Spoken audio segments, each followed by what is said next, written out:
Hello and welcome back friends. आज का video थोड़ा सा डिफरेंट है, लेकिन वोकेबलरी आपकी रोज की तरह इसमें बिल्ड होगी। साथ साथ स्पोकन इंग्लिश की बहुत प्रैक्टिस करेंगे। कॉम्प्रिहेंशन और ग्रामर स्किल्स वो भी आपकी एनहेंस होगी। पूरा वीडियो काफ़ी हेल्पफुल और इंटरेस्टिंग है। डिटेल में स्टोरी को पढ़ेंगे, समझेंगे, आप इससे रिलेट भी कर पाओगे। सो इसी के साथ लाइक कर दीजिए। चैनल पे पहली बार आए हैं तो सब्सक्राइब भी कर लीजिए, साथ ही नोटिफिकेशंस ऑन करना ना भूलें। शुरू करते हैं। देखिए, हम सब में कोई ना कोई क्वालिटीज होती हैं। वो पॉजिटिव क्वालिटीज हो सकती है, नेगेटिव क्वालिटीज हो सकती है। ठीक है, तो जो हम में गुण होते हैं उसको बोलते हैं ट्रेट्स। ट्रेट्स इन पीपल या क्वालिटीज इन पीपल। सो जिसको हम पर्सनैलिटी ट्रेट्स भी बोलते हैं कि हमारी पर्सनैलिटी में कौन कौन से गुण हैं, पॉजिटिव हैं, नेगेटिव हैं। तो यहाँ पे जो भी ये सारे के सारे वर्ड्स हैं, ये सब एडजेक्टिव्स हैं। ठीक है, ये कोई क्वालिटी बता रहे हैं किसी की। सो यहाँ पे आप देखो, जैसे कि आईएनजी से फिनिश हो रहा है तो ये वर्ब नहीं है, ये एडजेक्टिव का काम कर रहा है। यहाँ भी हो गया। सो ये सारे के सारे एडजेक्टिव्स हैं। पहले इनको समझते हैं। ठीक है, फिर एक्सरसाइज भी करेंगे इसके इसके ऊपर और स्टोरी भी पढ़ेंगे। फिर सबसे पहले यहाँ से शुरू करते हैं। ओबीडियंट। ओबीडियंट जो कि लोगों का कहना मानता है, आज्ञा का पालन करता है।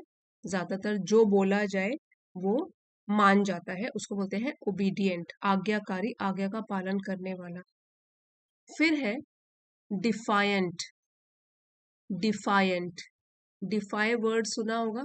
डिफाई, अवज्ञा करने वाला, कहना न मानने वाला, उसी से बना है डिफायंट।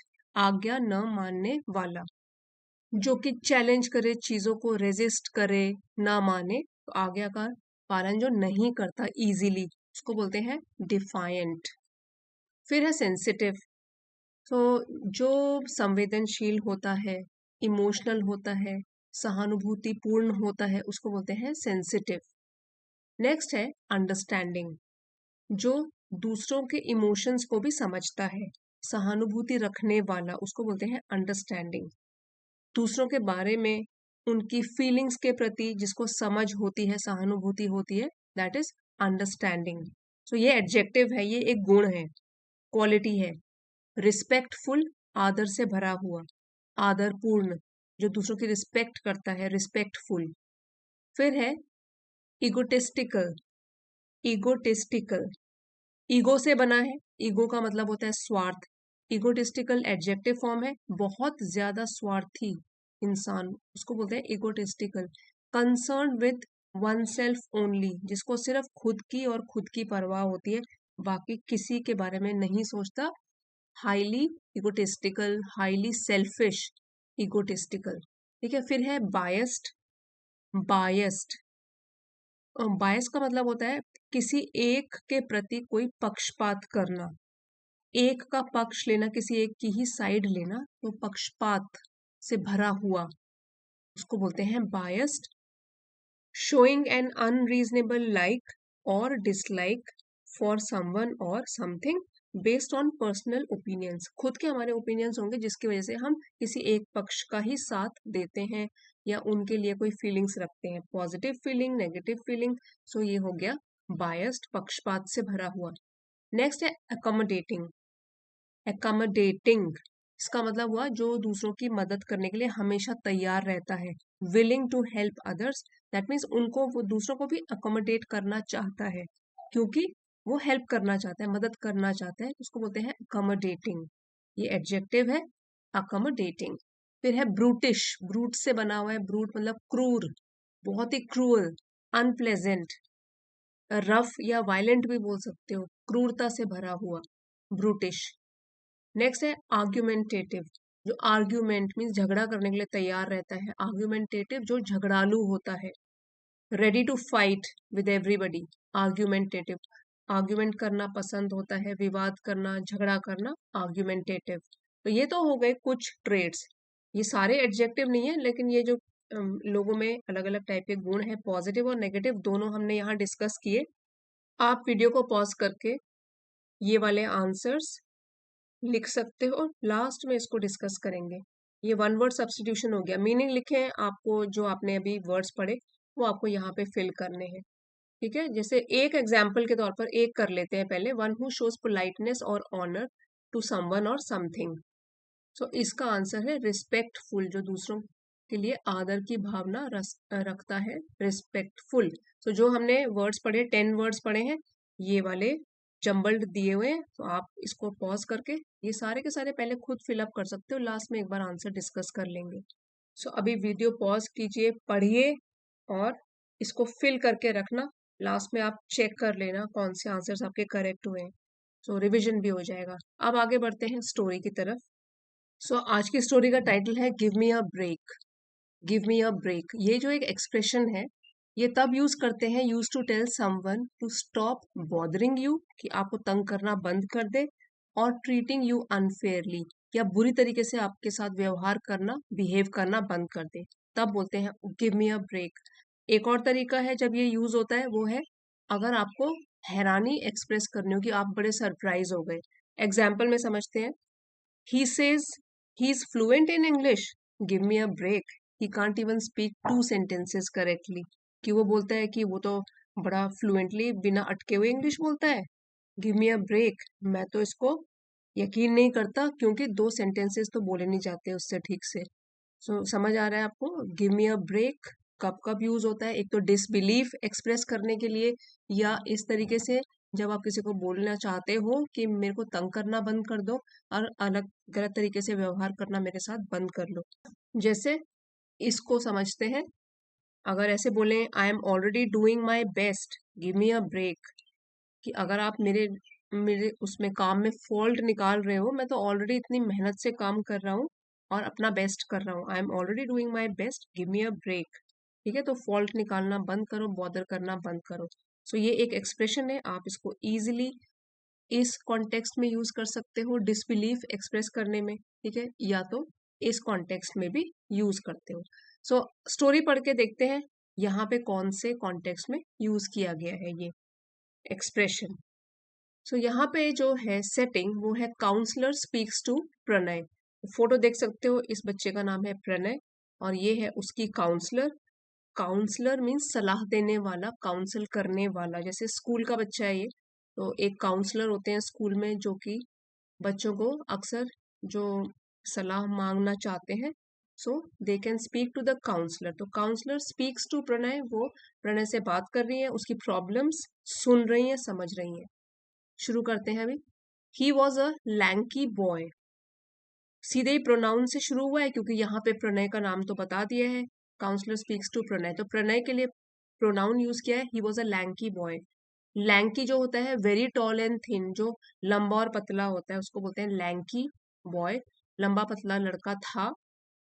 And taller then the other boys of his class, class 12th। Taller means लंबा था बाकी लड़कों के मुकाबले, उसकी क्लास के 12th क्लास के। He also had long hair, उसके लंबे बाल भी थे जैसे आप फोटो में देख सकते हो। And the counsellor wondered why his class teacher had not checked him for it. और जब काउंसलर के पास आया तो उसके लंबे बाल देखकर काउंसलर ने वंडर किया, सोचा कि अब तक व्हाई हिज क्लास टीचर, उसके क्लास टीचर ने क्यों उसे चेक नहीं किया था इस चीज के लिए। इट यहाँ पे किसके लिए है? लॉन्ग हेयर के लिए, लंबे बालों के लिए। और ये जो एक्सप्रेशन है चेक फॉर समथिंग, उसका मतलब हुआ एग्जामिन फॉर मिस्टेक्स, कि कोई गलती हो उसके लिए किसी को चेक करना, उसके नोटिस में लेके आना कि ये चीज तो गलत है। तो काउंसलर जब उसके लंबे बाल को देखती है, सोचती है कि इसके क्लास टीचर ने क्यों नहीं बोला होगा अभी तक इस चीज के लिए, इसको लंबे बाल अलाउड नहीं होते हैं। मे आई कम इन, ही आस्क्ड। ही प्रणय के लिए उसने पूछा, मैं अंदर आ सकता हूँ। He asked the doctor, yes please do. तो यहाँ पे काउंसलर को ही डॉक्टर बोला गया है, काउंसलर बोलती है यस प्लीज डू, आइए। He came in and sat down with a heavy sigh, वो अंदर आया, बैठा गहरी सांस भरते हुए। साय का मतलब होता है आह भरना, जैसे कि कभी किसी मुश्किल हालात में हो आप, फिर गहरी सांस लेकर बोलते हो उफ, तो बैठते हुए उसने गहरी सांस ली। He sat with a heavy sigh, sigh, ठीक है, तो आह भरते हुए बैठा। ही सेड, फिर उसने बोला my name is Pranay ma'am, मेरा नाम प्रणय है। Could you please speak to my parents when they come for the parent teacher meeting. So ये पोलाइट वे है कोई रिक्वेस्ट करने का, यहाँ पे बोला हुआ है कुड यू प्लीज स्पीक, क्या आप बात कर सकती हैं मेरे पेरेंट्स से, जब वो आएंगे पेरेंट्स टीचर्स मीटिंग अटेंड करने के लिए। इंटरोगेटिव सेंटेंस है, सो ये पोलाइट वे है बोलने का। कुड यू प्लीज स्पीक, क्या आप बात कर सकते हो, ठीक है। They are so critical about everything that living at home is like hell. They यहाँ पे अभी उसने पेरेंट टीचर बोला है तो अपने पेरेंट्स की बात करी है, तो पेरेंट्स के लिए प्रोनाउन है they. They are so critical, critical जो कि लोगों की कमियां निकालता है, आलोचना करता है, क्रिटिसाइज करता है। वो इतने क्रिटिकल है, आलोचक है about everything that living at home is like hello. Everything मतलब जो कुछ भी होता है घर में, कि घर में रहना तो अब एक नर्क में रहने के समान हो गया है। लाइक है ना तो समान, और हेल होता है नर्क। इतना क्रिटिसाइज करते हैं वो। दे आर इम्पॉसिबल, ये भी एक फ्रेज है, ये भी आप मार्क कर लीजिए। इससे पहले आपने कौन सा पढ़ा था, give me a break.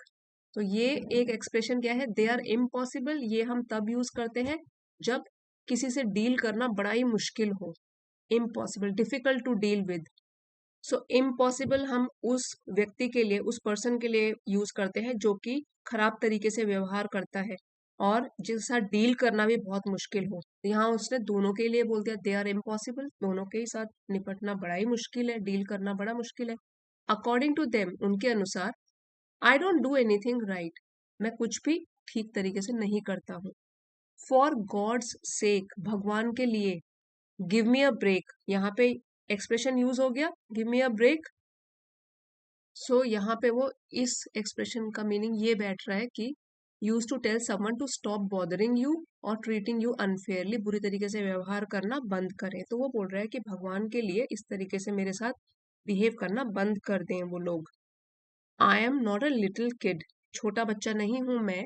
I do no, मुझे पता है। डू यहाँ पे एम्फेसिस दे रहा है ये बताने के लिए कि मैं सचमुच में जानता हूँ how to conduct my self.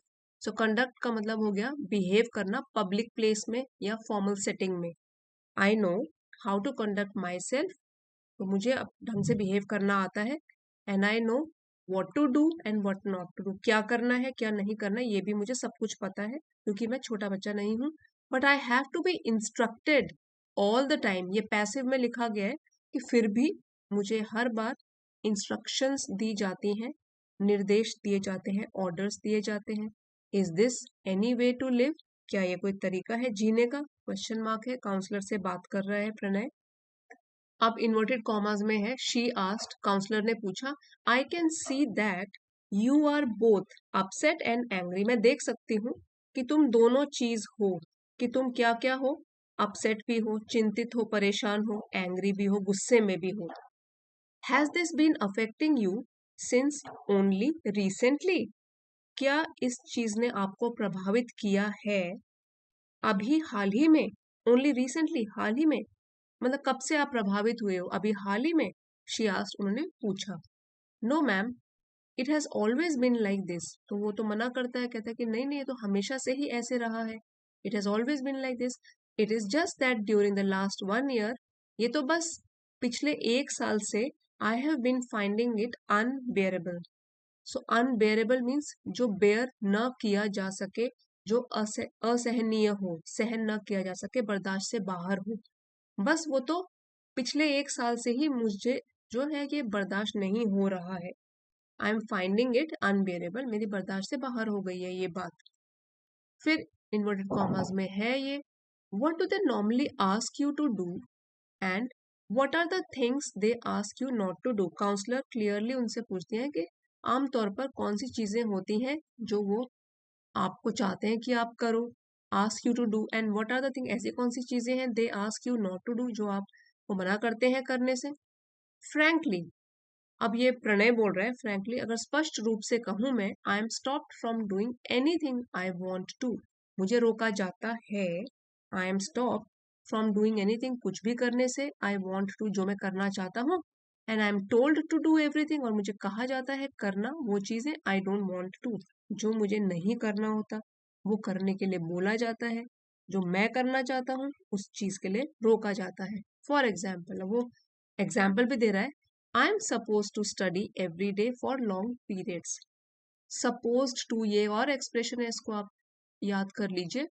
ये हम तब यूज करते हैं जब हम किसी से कोई चीज एक्सपेक्ट करते हैं कि ये तुमको करना चाहिए, एक्सपेक्टेड या रिक्वायर्ड टू डू समथिंग। वो बोल रहा है कि I am suppose to study, मुझे एक्सपेक्ट किया जाता है कि मैं पढ़ाई करूं लंबे लंबे टाइम तक for long periods. I am not suppose to interact with friends, और सपोज टू का ये नेगेटिव हो गया, I am not suppose to, और मुझसे एक्सपेक्ट किया जाता है कि मैं ना करूं इंटरेक्शन, बातें ना करूं अपने दोस्तों के साथ with friends, except on weekends. Except मतलब को छोड़कर, वीकेंड्स होते हैं सैटरडे संडे, वीकेंड्स को छोड़कर मैं अपने दोस्तों से बात न करूं, ठीक है। ये तो हो गया एक्सेप्ट छोड़कर। एक होता है एक्सेप्ट मतलब स्वीकार करना। They do not allow me to use the phone, they parents के लिए यूज किया गया है प्रोनाउन कि मुझे अनुमति नहीं देते फोन यूज करने की। आई हैव माई मोबाइल, मेरे पास मेरा मोबाइल है, एंड जनरली यूज दैट, और मैं आमतौर पर उसी को यूज करता हूँ। It is only when my card is exhausted that I use the landline. Only when, केवल तभी जब मेरा कार्ड या पैसे उसमें खत्म हो जाते हैं, एग्जॉस्ट हो जाते हैं, तब मैं घर का लैंडलाइन यूज करता हूँ, बस तब। Could it be that they are concerned about your board exams, she क्वेरीड।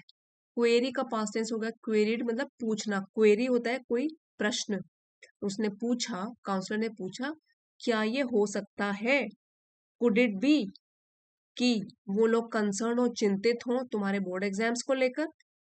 I don't see why, I was okay in 10th class board examination. वो कहता नो, नहीं नहीं, मुझे तो उसमें कुछ भी ऐसा दिखता नहीं है कि क्यों ऐसे हो रहे हैं चिंतित।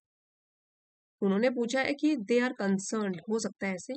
आई डोंट सी वाई, कि क्यों चिंतित होंगे, मुझे नहीं पता, मेरे को तो कुछ दिखाई नहीं देता इसमें, मैं तो बिल्कुल ठीक था 10th क्लास के बोर्ड एग्जामिनेशन में। I got a good percentage, मेरी तो परसेंटेज ठीक आई थी, अच्छी आई थी। And the stream of my choice, अपनी ही चॉइस की, अपनी पसंद की स्ट्रीम भी ली है मैंने, ही सेड, उसने कहा। Why don't you explain things to them gently. So counsellor पूछ रही है कि तुम क्यों नम्रता से, प्यार से अपनी चीजों को एक्सप्लेन नहीं कर सकते उनके सामने, क्यों नहीं करते हो, वाई डोंट यू एक्सप्लेन, तुम क्यों नहीं करना चाहते उसको explain. Good God, there is no gentle talking in my house. अब ये भी एक एक्सप्रेशन है कि जब एक्सप्रेस करना हो कोई सरप्राइज, कोई शॉक या स्ट्रॉन्ग इमोशन, तो हम गुड गॉड इसका यूज करते हैं। Good God, there is no gentle talking, विनम्रता से तो कोई बात ही नहीं होती है मेरे घर में, in my house. Dad just yells at me, yell का मतलब होता है चिल्लाना, जोर से आवाज उठाना, ऊंची करके बोलना, बस वो तो मेरे ऊपर चिल्लाते हैं। वट अबाउट योर मदर, और तुम्हारी माँ। वेल, शी डजंट येल, वो नहीं चिल्लाती हैं, बट ऑलवेज सपोर्ट्स बोथ, लेकिन हमेशा ही सपोर्ट करती हैं, साथ देती हैं दोनों का।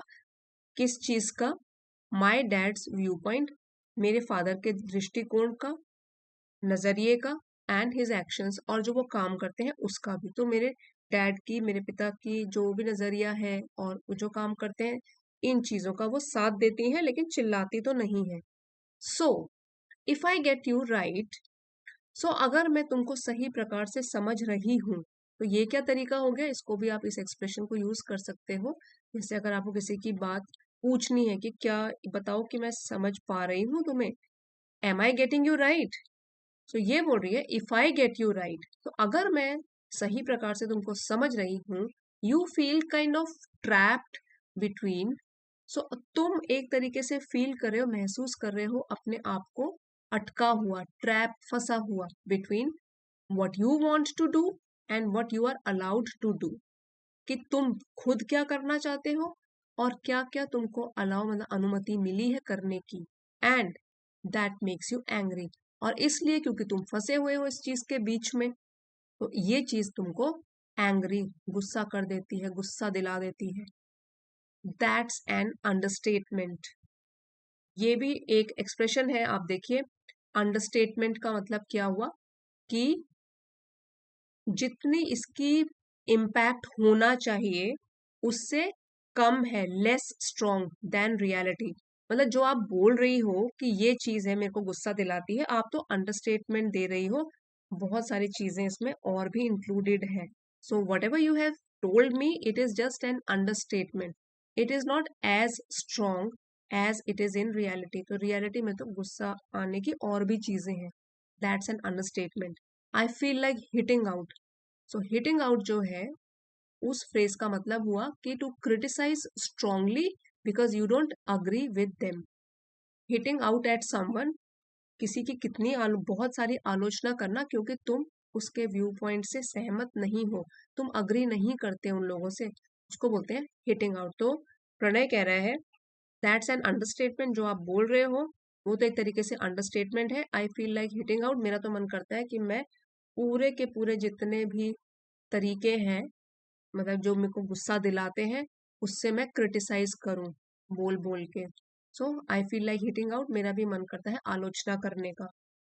अभी जाइएगा नहीं, अभी हम इसका सेकंड पार्ट जो है वो कल करेंगे, जिसमें कि जो काउंसलर है वो पेरेंट्स से मिलती है। लेकिन अगर आपको आज की स्टोरी इंटरेस्टिंग लगी होगी और आप कमेंट करेंगे कि हमको सेकंड पार्ट भी चाहिए, तो सेकंड पार्ट में इंक्लूड करूंगी अगर पसंद आई होगी तो, otherwise I will make a video on a separate topic. So आप ज़रूर बताइएगा कि आपको सेकंड पार्ट चाहिए इसका, जिसमें कि जो काउंसलर हैं वो इंटरेक्ट करती हैं प्रणय के पेरेंट्स से, और तब क्या सोल्यूशन निकलता है। सो अभी जाइएगा नहीं, अभी डिस्कस करेंगे हम जो शुरू में हमने एडजेक्टिव्स पढ़े थे। साथ साथ ये भी कर दीजिए लाइक शेयर सब्सक्राइब। तो यहाँ पे लिखा गया है कि पहले हमको वर्ड्स जो हमने पढ़े थे शुरू में एडजेक्टिव्स वो भरने हैं, उसके बाद और ये भी बताना है कि डिजायरेबल क्वालिटी है कि अनडिजायरेबल, मतलब अच्छी क्वालिटी है कि नेगेटिव। सो रिस्पेक्टफुल जो है वो तो है डिजायरेबल, तो डी लिख देते हैं यहाँ पे। सेकंड है, आपने आंसर भी चेक कर सकते हो जो आपने शुरू में ये टेस्ट लिया था। One who has the intelligence to form reasoned judgement, जो सोच समझकर फैसले करे, अंडरस्टैंडिंग, सो ये भी डिजायरेबल है। One who is excessively fond of raising objection, जो कि बहुत ही फॉन्ड ऑफ, मतलब उसको अच्छा लगता है नुक्स निकालना हर एक चीज में, आर्ग्यूमेंटेटिव, सो ये नॉन डिजायरेबल है। One who is willing to adapt, जो अपने आप को ढालने में सिचुएशन के अनुसार तैयार रहता है, अकोमोडेटिंग, डिजायरेबल क्वालिटी है। वन हु डेलिबरेटली, जानबूझकर रिफ्यूज करता है आज्ञा मानना, डिफायंट, नॉन डिजायरेबल है। One who possesses an exaggerated sense of self importance, खुद को काफी इंपॉर्टेंस देता है, स्वार्थ होता है उसका, एग्जैजरेटेड बढ़ा चढ़ा कर, मतलब कुछ ज्यादा ही सेल्फ इम्पोर्टेंस की तरफ ध्यान होता है उसका, इगोटिस्टिकल, नॉन डिजायरेबल क्वालिटी है, अच्छी नहीं है। One who is rough, unpleasant and often violent, जिससे डील करना बड़ा मुश्किल है, अनप्लेजेंट है, क्रूर है वो, और अक्सर वो वायलेंट भी हो जाता है, एग्रेसिव हो जाता है। सो ये है brutish, non desirable quality. One who shows a bias, जो एक तरफ झुकाव दिखाता है, पक्षपात करता है, biased, non desirable. One who is easily upset by things people से और डू, जिसको जल्दी ही बुरा लग जाता है जो पीपल लोग उसके साथ व्यवहार करते हैं, तो सेंसिटिव। आप बताइए सेंसिटिव डिजायरेबल होनी चाहिए कि नॉन डिजायरेबल क्वालिटी, ये आप बताइए। One who complies with law and order, जो कि आज्ञा का पालन करता है, that means obedient, desirable quality है। सो अगर आप अपने खुद के नोट्स बना लोगे ये 10 वर्ड्स के, डिजायरेबल मीन्स पॉजिटिव ट्रेड्स कौन से हैं और अनडिजायरेबल नेगेटिव ट्रेड्स कौन से हैं, तो आप अपनी वोकेबलरी को रिवाइज भी कर सकते हो इस तरीके से और अपने खुद के नोट्स बना सकते हो। इसका पीडीएफ आपको चैनल की जो एलीट मेंबरशिप है लेवल 2 वाली, वो ज्वाइन करोगे तो मिल जाएगा। सो चाहे तो आप इसको ज्वाइन कर सकते हो। और आज का वीडियो अगर आपके लिए ज़रा भी हेल्पफुल रहा है, please don't forget to like share and subscribe. साथ ही कमेंट्स में ज़रूर लिख के बताइएगा कि आपको सेकंड पार्ट इसका चाहिए, जिसमें कि इसी स्टोरी का कंटिन्यूएशन होगा सेकंड पार्ट में। So if you wanted you can write down yes in the comment box. So thank you everyone for watching. See you next time.